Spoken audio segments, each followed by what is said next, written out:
പ്രിയമുള്ളവരെ, ഇന്ന് നമ്മൾ ചർച്ച ചെയ്യാൻ ഉദ്ദേശിക്കുന്ന വിഷയം 7 stages of prayer with meditation എന്നുള്ളൊരു കൺസെപ്റ്റാണ് ഇന്നത്തെ ഈ അവതരണത്തിലൂടെ നിങ്ങളിലേക്ക് എത്തിക്കാനായിട്ട് ഞാൻ ഉദ്ദേശിക്കുന്നത്.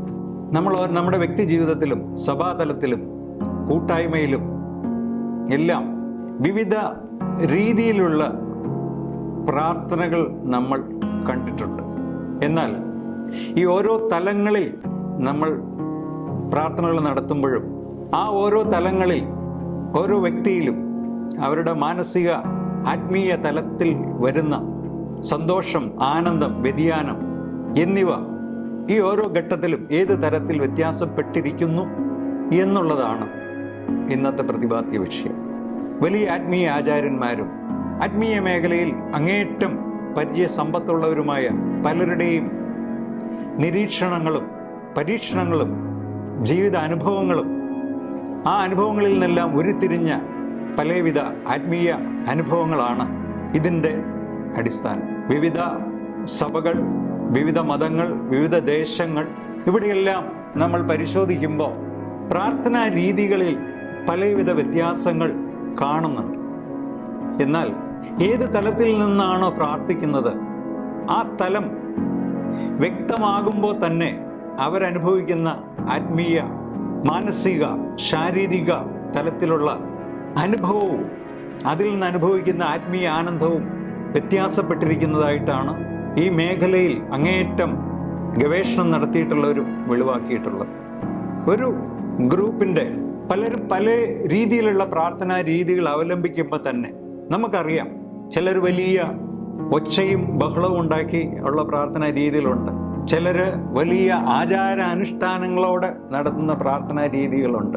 ഓരോ സഭകൾക്കും ഓരോ കൂട്ടായ്മകൾക്കും അവരുടേതായ പ്രത്യേകതകളുണ്ട്. ഒരു അച്ചടക്കമുള്ള സഭാംഗം എന്ന നിലയിലും അച്ചടക്കമുള്ള കൂട്ടായ്മയിൽ അംഗം എന്ന നിലയിലും അവരനുഷ്ഠിക്കുന്ന പ്രാർത്ഥനാ രീതി തന്നെയായിരിക്കും ആ മേഖലയിലുള്ള വ്യക്തികളുടെ പ്രാർത്ഥനാ രീതികൾ. അവരവരുടെ കുടുംബ പശ്ചാത്തലം, സഭയുടെ പശ്ചാത്തലം, വ്യക്തികളുടെ പ്രത്യേകത പശ്ചാത്തലം, ഇതെല്ലാം അനുസരിച്ച് പലപ്പോഴും പ്രാർത്ഥനാ രീതികളും വ്യത്യാസപ്പെട്ടിരിക്കുന്നു. വലിയ ഒച്ചയും ബഹളവും ഉള്ള പ്രാർത്ഥനാ ഗ്രൂപ്പുകൾ അവരത് തന്നെയാണ്.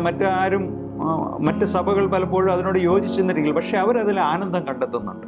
അപ്പോൾ പൊതുവായി നമുക്ക് നോക്കുമ്പോൾ ഇന്നത്തെ വിഷയത്തിൽ പറയുന്നത് മുഖ്യമായി 7 തട്ടിലുള്ള പ്രാർത്ഥനാ രീതികളാണ്. ഇതിൽ ഏത് തട്ടിലാണ് ഓരോ വ്യക്തികളും ഗ്രൂപ്പും അവരുടെ പ്രാർത്ഥന അനുഷ്ഠിക്കുന്നതെന്ന് കാണുമ്പോൾ തന്നെ നമ്മുടെ ഇന്നത്തെ ഈ ഒരു അനാലിസിസ് വെച്ച് തന്നെ അവരുടെ അനുഭവിക്കുന്ന ആത്മീയ, മാനസിക, ശാരീരിക ആനന്ദത്തിന്റെ ലെവൽ നമുക്ക് ഏറെക്കുറെ അനുമാനിക്കാൻ സാധിക്കും എന്നാണ് പഠനങ്ങൾ വ്യക്തമാക്കുന്നത്. അതുകൊണ്ടാണ് ഈ ഒരു വിഷയം ഇന്ന് ചർച്ച ചെയ്യുന്നത്.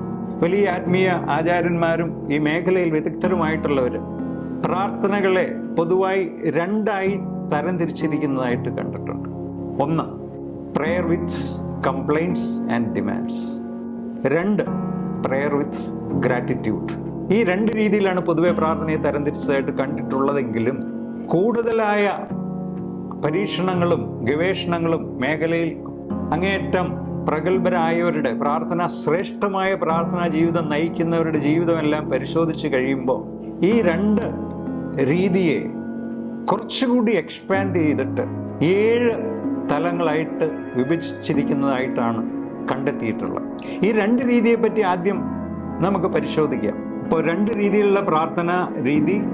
ആദ്യത്തേത് 1, prayer with complaints and demands. അത് മലയാളത്തിൽ പറഞ്ഞിട്ടുണ്ടെങ്കിൽ അത് നമ്മൾ പരാതികളും ആവശ്യങ്ങളും ഉന്നയിച്ചുകൊണ്ടുള്ള പ്രാർത്ഥനാ രീതി. ആ രീതിയാണ് പൊതുവെ നമ്മൾ എവിടെ നോക്കിയാലും, ലോകത്തിൽ എവിടെ നോക്കിയാലും ഒരു 90% ആളുകളെങ്കിലും ഫോളോ ചെയ്യുന്ന രീതി നമ്മുടെ പരാതികളും ആവശ്യങ്ങളും ദൈവസന്നിധിയിൽ ഉന്നയിച്ചുകൊണ്ടുള്ള പ്രാർത്ഥനാ രീതിയാണ്. 2ാമത്തെ രീതി എന്ന് വെച്ചിട്ടുണ്ടെങ്കിൽ പ്രേയർ വിത്ത് ഗ്രാറ്റിറ്റ്യൂഡ് എന്ന് വെച്ചിട്ടുണ്ടെങ്കിൽ നമ്മൾ ദൈവത്തിന് സ്തുതി അർപ്പിച്ചുകൊണ്ടുള്ള പ്രാർത്ഥന.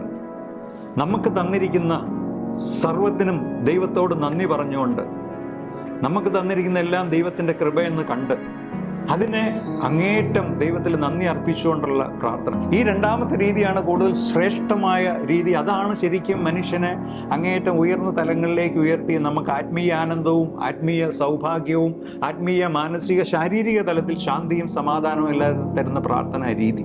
ആദ്യത്തെ രീതിയിൽ കാണുന്നത് prayer with complaints and demands എന്നുള്ള രീതിയിൽ നമ്മൾ കാണുന്നത് നമുക്കെന്തെല്ലാം ദൈവം തന്നിട്ടുണ്ടെങ്കിലും ആ തന്ന അതിലേക്ക് നമ്മുടെ കണ്ണ് പായിക്കാതെ നമ്മൾക്ക് എന്ത് ഇല്ല എന്നുള്ളതിലേക്ക് നമ്മുടെ കണ്ണ് പായിച്ചുകൊണ്ട് സ്ഥിരമായി എത്രയെല്ലാം കിട്ടിയിട്ടുണ്ടെങ്കിലും കിട്ടിയതിലൊന്നും തൃപ്തി വരാതെ കിട്ടാത്ത ഭാഗത്തിലേക്ക് കണ്ണ് പായിച്ചുകൊണ്ട് സ്ഥിരമായി നമ്മൾ ദൈവത്തോട് കിട്ടാത്തതിന് വേണ്ടി അപേക്ഷിച്ചുകൊണ്ടിരിക്കുക. കിട്ടിയതിനൊരിക്കലും നമ്മൾ നന്ദി പറയാൻ മെനക്കെടാത്ത ഒരു പ്രാർത്ഥന. അതാണ് ലോകത്തിൽ ഏറ്റവും അധികം കാണപ്പെടുന്ന രീതി. അപ്പോൾ prayer with complaints and demands ഏത് സ്റ്റേജിൽ നിൽക്കുന്നു എന്ന് നമുക്ക് ഇതിനകത്ത് നോക്കാം. അങ്ങനെ നടത്തുന്ന പ്രാർത്ഥനയിൽ ഉണ്ടാകുന്ന ആത്മീയ ആനന്ദം എന്ത്? പ്രയർ വിത്ത് ഗ്രാറ്റിറ്റ്യൂഡ്സ്, സ്തുതിപ്പിന്റെ പ്രാർത്ഥനയിൽ ഉണ്ടാകുന്ന ആത്മീയ ആനന്ദം എന്ത്? ഇത് രണ്ടും തമ്മിൽ ഒത്തിരി വ്യത്യാസമുണ്ട്. നമ്മൾ മോഡേൺ ഇതിനകത്തേക്ക് എല്ലാവരും സ്തുതിപ്പ് കൂടുതൽ വേണം, ദൈവം തന്നതിന് സകലതിനും നന്ദി പറയണമെന്ന് അങ്ങേയറ്റം പറയുന്നുണ്ടെങ്കിലും നമ്മൾ ശീലിച്ച പ്രാർത്ഥനാ രീതിയിലേക്ക് പലപ്പോഴും വഴുതി പോയിട്ട് തന്നതിലൊന്നിനും നന്ദി പറയാതെ കിട്ടാത്ത ഏതോ ചെറിയ അംശത്തിന് വേണ്ടി പിന്നെയും കരഞ്ഞുകൊണ്ടിരിക്കുന്ന പ്രാർത്ഥനാ രീതി. ഈ രണ്ട് രീതിയാണ് പൊതുവായി നമ്മൾ കാണപ്പെടുന്നത്. പ്രാർത്ഥനാ രീതികളെ പറ്റി മുൻഭാഗത്ത് നമ്മൾ പ്രാർത്ഥനാ രീതികളെ പൊതുവായി രണ്ടായി തരംതിരിക്കാം എന്ന് നമ്മൾ കണ്ടു. നമ്മൾ പരാതികളും ആവശ്യങ്ങളും ഉന്നയിച്ചുകൊണ്ടുള്ള പ്രാർത്ഥനയും ദൈവത്തിന് സ്തുതി പറഞ്ഞുകൊണ്ടുള്ള പ്രാർത്ഥനയും. ഈ രണ്ട് പ്രാർത്ഥനകളെ പ്രാർത്ഥന ശ്രേഷ്ഠരായിട്ടുള്ളവരുടെ അനുഭവത്തിലൂടെ 7 തട്ടുകളായി തരംതിരിക്കാം എന്ന അനുഭവമാണ് നമ്മൾ തുടർന്ന് പറയാൻ ഉദ്ദേശിക്കുന്നത്. 7 തട്ടുകളായി തരംതിരിച്ചു വരുമ്പോൾ ഓരോ തട്ടിലും ഓരോ ലെവലിലും നമ്മൾ വെറുതെ ഉരുവിട്ട് സ്ഥിരമായി പുസ്തകം നോക്കി പ്രാർത്ഥിക്കുന്ന പ്രാർത്ഥനയോ അല്ലെങ്കിൽ മനസ്സിലോ ആത്മാവിലോ തട്ടാതെ വെറുതെ പ്രാർത്ഥിക്കുന്ന പ്രാർത്ഥനയെ പറ്റിയല്ല, യഥാർത്ഥ ആത്മാവിലും ഹൃദയത്തിലും സ്പർശിച്ചുകൊണ്ടുള്ള പ്രാർത്ഥനയുടെ ഘട്ടങ്ങളെ പറ്റിയാണ് നമ്മളിവിടെ സംസാരിക്കുന്നത്.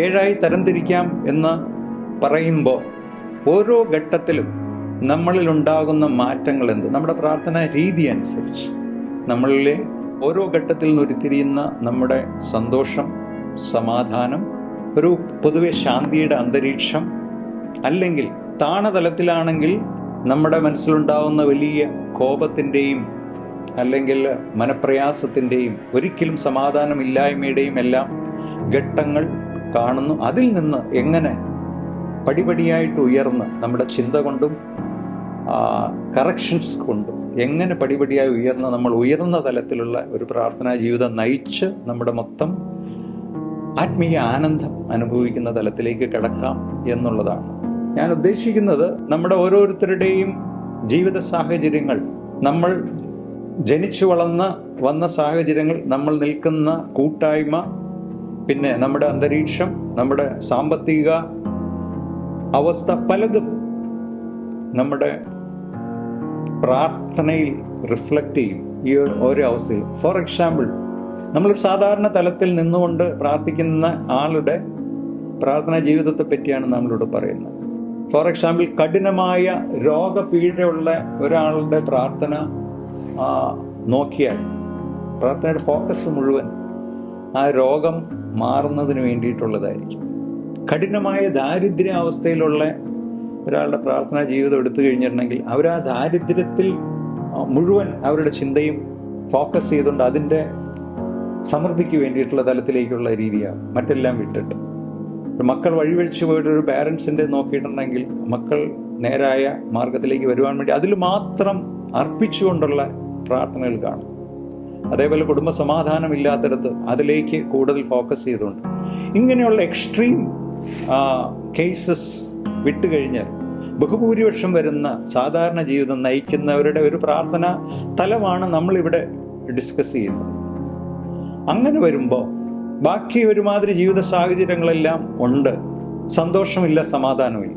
നമ്മൾ പള്ളികളിലും കൂട്ടായ്മകളിലും എവിടെ നോക്കിയാലും പ്രാർത്ഥനാ ജീവിതം നയിക്കുന്നവരുടെ ജീവിതത്തിൽ കൂടുതൽ സന്തോഷകരമായ തലത്തിൽ അവരുടെ ജീവിതത്തെ മുന്നോട്ട് കൊണ്ടുപോകണമെന്നുണ്ടെങ്കിൽ അവര് മനസ്സും ശരീരവും ആത്മാവും ഏത് രീതിയിൽ ദൈവത്തിൽ അർപ്പിച്ചുകൊണ്ട് ഉള്ള ഒരു പ്രാർത്ഥനയാണ് വേണ്ടത് എന്ന് നമ്മൾ ഇവിടെ പറയാൻ പോകുന്ന 7 സ്റ്റേജുകൾ മനസ്സിലാക്കുമ്പോൾ സ്വയം കറക്ഷൻ അത് ഉതകും എന്നാണ് ഞാൻ മനസ്സിലാക്കുന്നത്. നമ്മൾ ഇന്ന് എവിടെ നിൽക്കുന്നുവോ, നമ്മളത് ഏത് രീതിയിലാണ് നമ്മൾ അതിനകത്തേക്ക് ഒരു മാറ്റം വരുത്തുന്നത്. നമ്മുടെ ചിന്ത കൊണ്ടും പ്രവൃത്തി കൊണ്ടും നമ്മുടെ ആറ്റിറ്റ്യൂഡ് കൊണ്ടും നമ്മുടെ പെരുമാറ്റം കൊണ്ടും നമ്മൾ ഇതിൽ ഏത് ഘട്ടത്തിലേക്ക് കടന്നു വരണം എന്നുള്ളതാണ് നമ്മുടെ വിഷയം. ആ 7 സ്റ്റേജ് എന്താണെന്ന് പ്രാഥമികമായി ഞാൻ പറയാം. അതിനുശേഷം 7 സ്റ്റേജിനെ പറ്റിയും വിശദമായ ഒരു രൂപരേഖ പറയാൻ ഉദ്ദേശിക്കുന്നുണ്ട്. 7 stages of prayer with meditation എന്നുള്ളതിൻ്റെ ആമുഖമായി 7 സ്റ്റേജുകൾ എന്തൊക്കെയാണ് എന്ന് നമുക്കൊന്ന് പരിശോധിക്കാം. അതിനുശേഷം അതിൻ്റെ വിശദമായ ഓരോ സ്റ്റേജിലും സംഭവിക്കുന്ന കാര്യങ്ങളും പ്രാർത്ഥനാ രീതി എന്താണെന്ന് നമുക്ക് പിന്നീട് പരിശോധിക്കാം. നമ്മൾ 7 സ്റ്റേജസ് ഓഫ് പ്രെയറിൻ്റെ താഴെ തട്ടിൽ നിന്ന് തന്നെ മുകളിലേക്ക് എടുത്തു കഴിഞ്ഞാൽ ആദ്യത്തെ സ്റ്റേജ് വെറുപ്പിൻ്റെയും വിദ്വേഷത്തിൻ്റെയും വൈരാഗ്യത്തിൻ്റെയും മാനസികാവസ്ഥയിൽ നിന്നുള്ള പ്രാർത്ഥന. രണ്ടാമത്തെ സ്റ്റേജ് നിരാശയുടെയും നിസ്സഹായതയുടെയും പ്രതീക്ഷയില്ലായ്മയുടെയും മാനസികാവസ്ഥയിൽ നിന്നുകൊണ്ടുള്ള പ്രാർത്ഥന. മൂന്നാമത്തെ തട്ടിലേക്ക് പോയിട്ടുണ്ടെങ്കിൽ അവിടെയാണ് നമ്മൾ ആദ്യമേ പറഞ്ഞ prayer with complaints and demands എന്ന് പറഞ്ഞ് നമ്മുടെ ആവലാതികളും പരാതികളും ദൈവസന്നിധിയിൽ ഉന്നയിച്ചുകൊണ്ട് കരഞ്ഞുകൊണ്ടുള്ള പ്രാർത്ഥന. നാലാമത്തെ അവസ്ഥയിലേക്ക് പോയിട്ടുണ്ടെങ്കിൽ സ്റ്റേജിൽ എല്ലാം ദൈവത്തിന് സമർപ്പിച്ച് ദൈവേഷ്ടം മാത്രം എൻ്റെ ജീവിതത്തിൽ സംഭവിക്കട്ടെ എന്ന് സകലതും ദൈവത്തിന് വിട്ടുകൊടുത്തുകൊണ്ടുള്ള ഒരു പ്രാർത്ഥന രീതിയാണ് നാലാമത്തെ തലത്തിൽ. അഞ്ചാമത്തെ തലത്തിലേക്ക് കിടക്കുമ്പോൾ കുറച്ചും കൂടി നമ്മൾ പ്രാർത്ഥനയിൽ ഉയർച്ച പ്രാപിക്കുന്നു. അവിടെയാണ് ആദ്യം പറഞ്ഞ പ്രയർ വിത്ത് ഗ്രാറ്റിറ്റ്യൂഡ് എന്നുള്ള തലത്തിലേക്ക് ഇടുന്നത്. അവിടെ നമുക്ക് ദൈവം തന്ന സകല നന്മകൾക്കും നന്ദി പറഞ്ഞുകൊണ്ടുള്ള സ്തുതിപ്പിൻ്റെ പ്രാർത്ഥന. അടുത്തത് 6ാം ഘട്ടത്തിലേക്ക് കിടക്കുമ്പോൾ ഏറ്റവും മഹത്തരമായ പ്രാർത്ഥനയുടെ രീതി അവിടെ കാണാം. കർത്താവ് ക്രൂശിൽ കിടന്നുകൊണ്ട് പ്രാർത്ഥിച്ചത് തന്നെ ദ്രോഹിക്കുന്നവർക്ക് വേണ്ടിയിട്ട് ഉള്ള അവർക്ക് നന്മ വരുത്തണമേ എന്നുള്ള അതിവിശാലമായ ആത്മീയ തലത്തിലുള്ള പ്രാർത്ഥന. 7ാം തലത്തിലേക്ക് കിടക്കുമ്പോൾ അവിടെ ഒരു പ്രാർത്ഥന എന്നുള്ളത് കവിഞ്ഞ് പൂർണ്ണമായ ധ്യാനത്തിന്റെ അവസ്ഥയിലേക്ക് കിടന്നിട്ട് ആത്മീയ ആനന്ദത്തിന്റെ, മാനസിക ആനന്ദത്തിന്റെ, ശാരീരിക സ്വസ്ഥതയുടെ ഒരു തലത്തിലേക്ക് കിടന്നുകൊണ്ട് നമ്മളൊരു ആത്മീയ പൈതൽ അൾട്ടിമേറ്റ്ലി എത്തിച്ചേരേണ്ട തലത്തിലേക്ക് എത്തുന്നു. 7ാം തലം.